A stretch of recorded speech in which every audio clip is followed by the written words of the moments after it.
In this video, I'm going to be completing a full hypothesis test for a population proportion.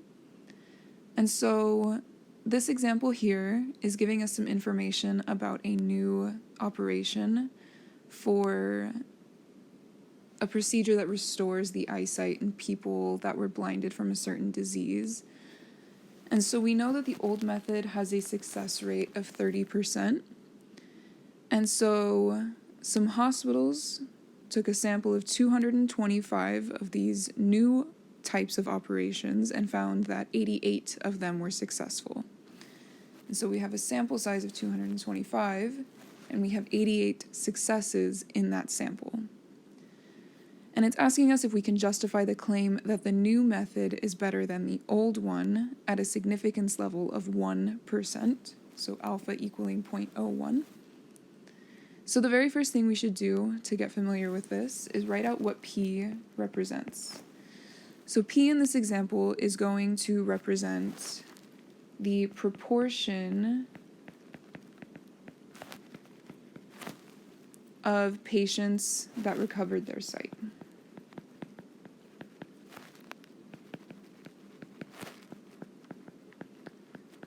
While Q is going to be the proportion of patients that didn't.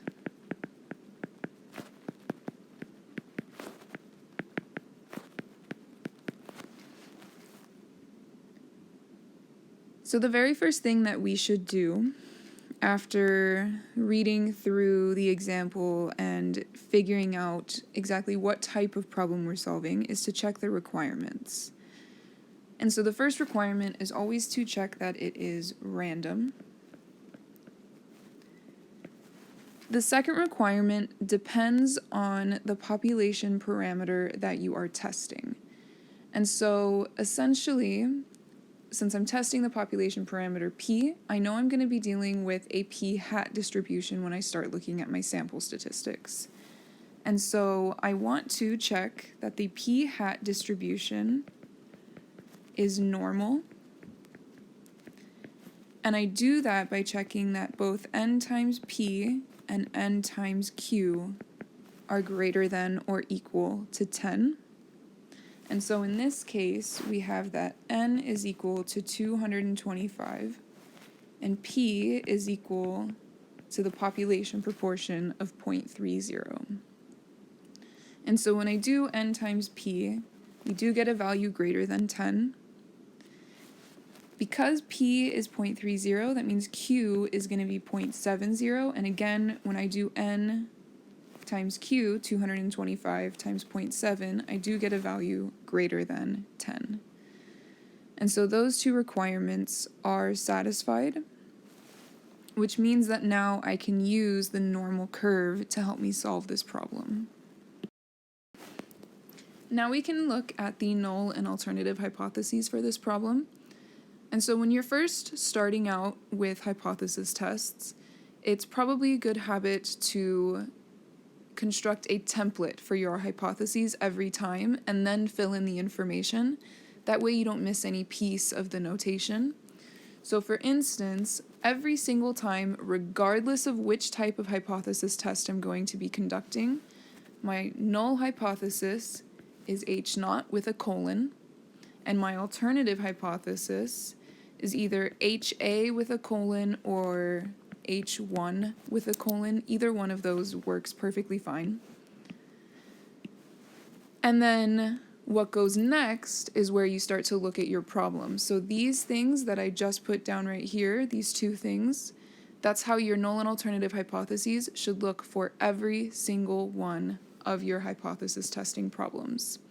And then what goes after the colon is the statement that you're trying to say, right? And so here, my null hypothesis is the claim that 30% of the patients recover their sight, right? And so since I'm testing a population proportion, I am going to have P. My null hypothesis is always equal, right? So I'm never going to have another sign besides equal. And then here the population proportion that we're given is 0.30. The alternative hypothesis is either going to have less than, greater than, or not equal to. And so here, it's still going to be p, right, because it's always the same variable in your null and alternative hypotheses because you're still testing the same variable. And now we want to see if we can justify the claim that the new method is better than the old one, which means we're testing to see if it has a greater success rate or if its proportion of patients that have recovered is greater, right? So we want to see if it's true that the population proportion for the new method is greater than 30% or 0.30. And so these are our null and alternative hypotheses. And the fact that we have greater than in our alternative hypothesis implies that we are dealing with a right-tailed test. So now let's look at part C, and it's asking for the value of the test statistic.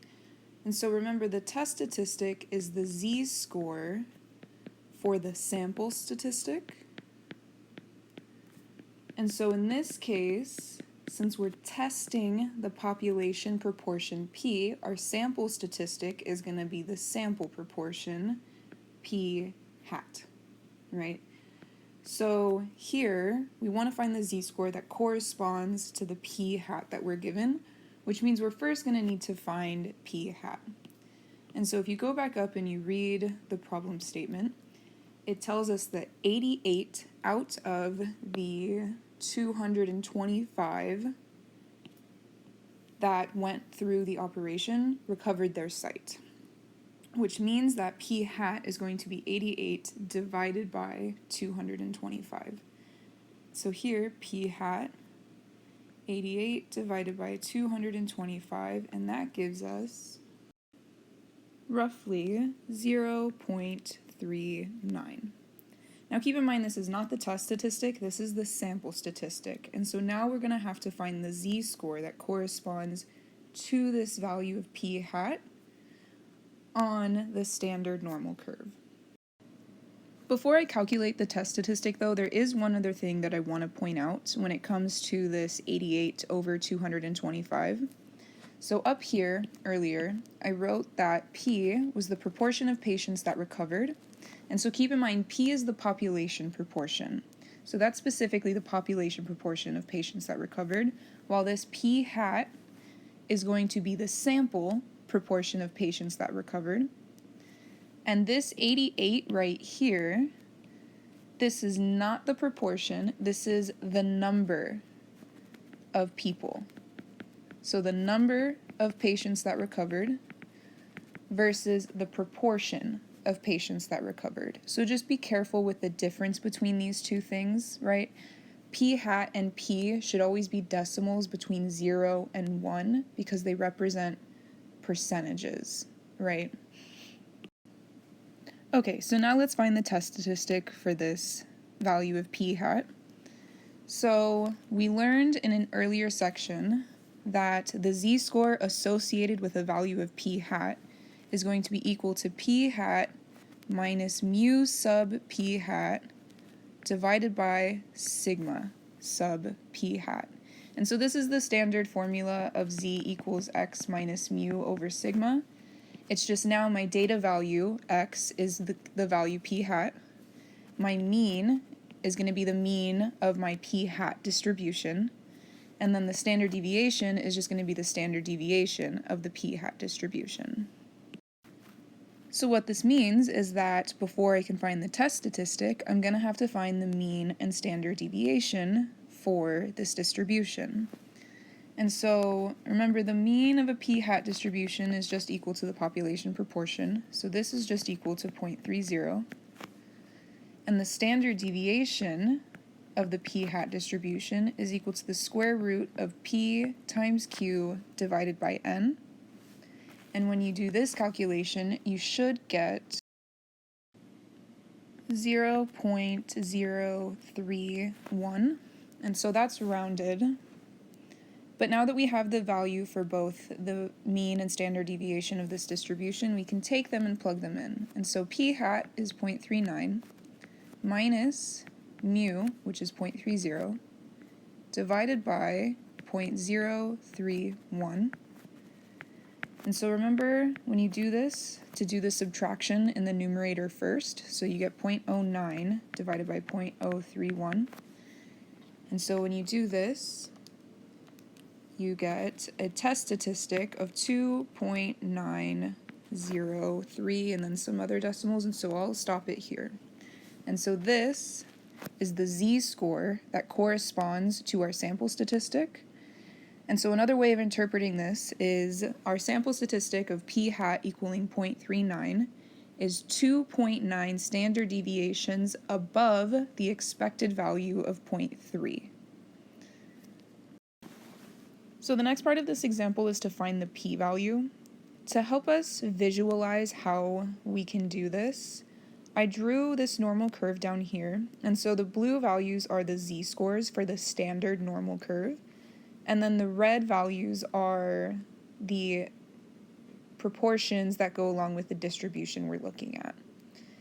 And so the p-value is going to be based on which type of test we have. And so since we have a right-tailed test, the p-value is going to be the area to the right of the test statistic. So this is area to the right of z, which is the z-score that we just found above, right? And so this right is coming from the fact that we're dealing with a right-tailed test.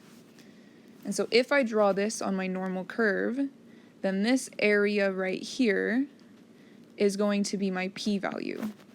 And so hopefully by now you are comfortable with finding areas under the normal curve to either the left, right, or between two values.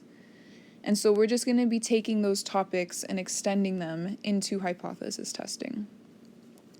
And so here, when you find this p-value, you should get something close to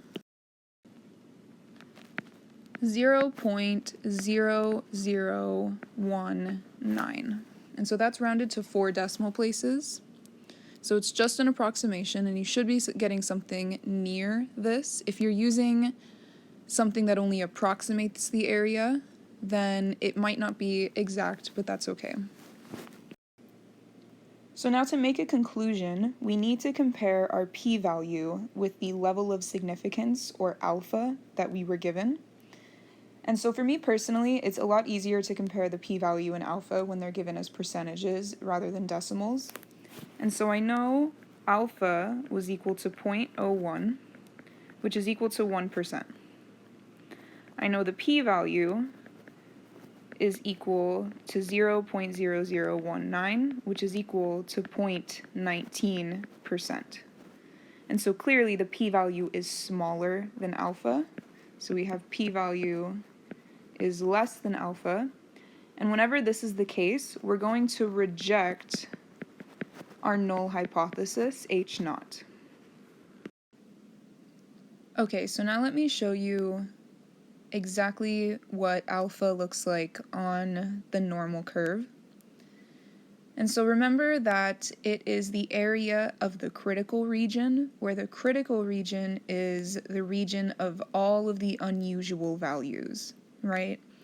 And so if I know that my p-value is 0.0019 or 0.19%, then its total area is going to be smaller than the total area given by alpha, right? So I know alpha is going to have all of that p-value inside of it because it's larger, right? So here's alpha, which this is not to scale because this is supposed to represent 1%, while this p-value is only supposed to represent 0.19%. And so remember that these things are both probabilities. And so essentially, what happens when my p-value is smaller than alpha is that the probability of getting an unusual value it's essentially guaranteed, right? It's 100%. And so that basically just means every value to the right of 2.90 is considered unusual, And so we're going to reject the null hypothesis that the population proportion is 30%, which means that we can essentially say that the new method is better because we can reject the null hypothesis. So rejecting the null hypothesis means that you can accept the alternative, but not rejecting the null hypothesis does not mean you accept the null hypothesis.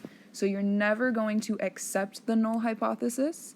You're just going to say, okay, we don't have enough evidence to say it's not true, but we also don't have enough evidence to say that it is, right? We're just testing to see if it's not true. We didn't test to see if it was true. Okay, so now we can interpret the results of this problem now that we have made a conclusion about our null hypothesis. And so one way to think about your interpretations for either confidence intervals or hypothesis testing is pretend you're going to read that statement to somebody who does not care about the stats that you did. They just want to know the conclusion, and they don't really care about the math that went behind it. And so it should basically be a summary that can stand alone without the rest of the problem, right? And so here, when you're interpreting the results from your hypothesis tests, since we rejected our null hypothesis, we have enough evidence to show that the alternative is true. And so we need to put this down in a more professional way than what I just said.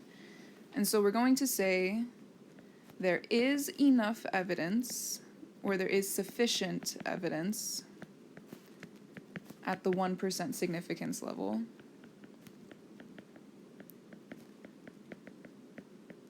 to conclude that the new method is better than the old.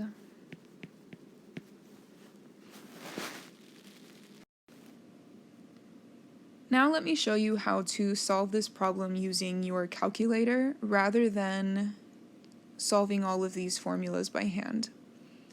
And so the only two things that change when you use a graphing calculator like a TI-83 or a TI-84 to solve this are parts C and D. Everything else stays exactly the same, and you're not going to use your calculator for those.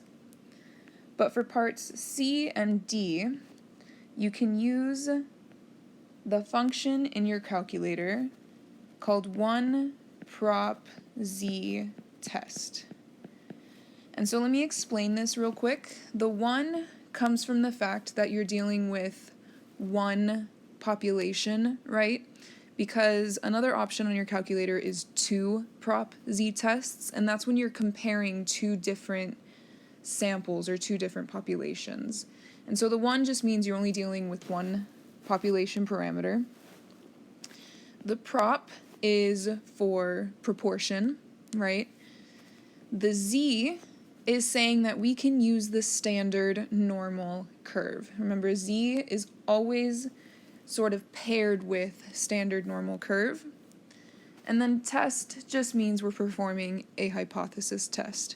So each piece of this has meaning, and it's kind of a clue as to what should be used, right? All of the names.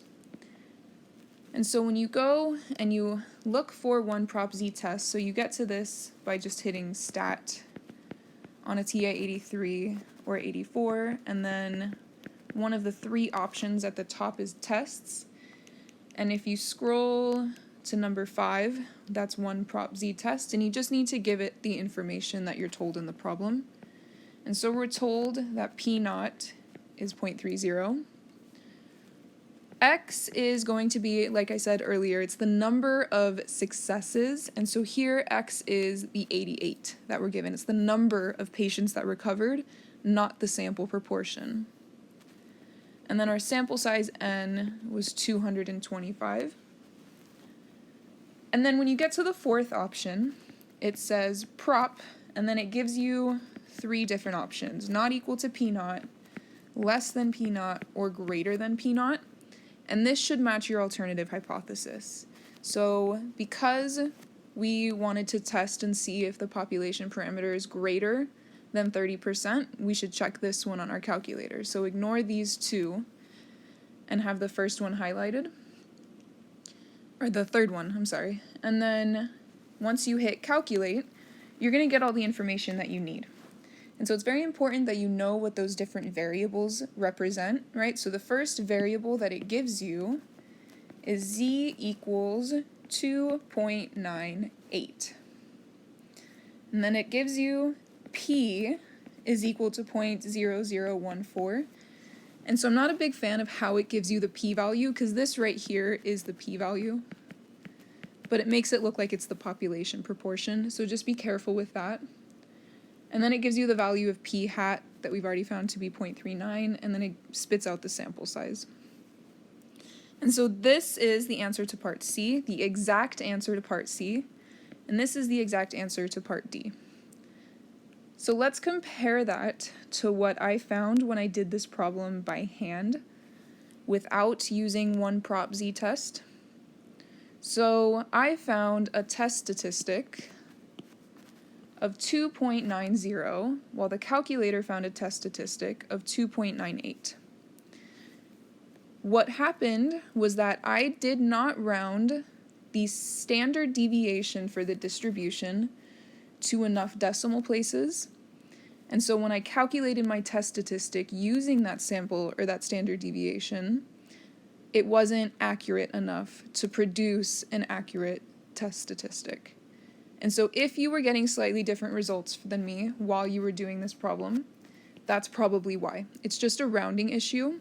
And so to make it more accurate, you would want to round to more than just 3 decimal places. Right, so round to more decimals. And so the calculator is going to give an exact answer. However, hopefully with this method that I did by hand, you still understand how to solve these problems.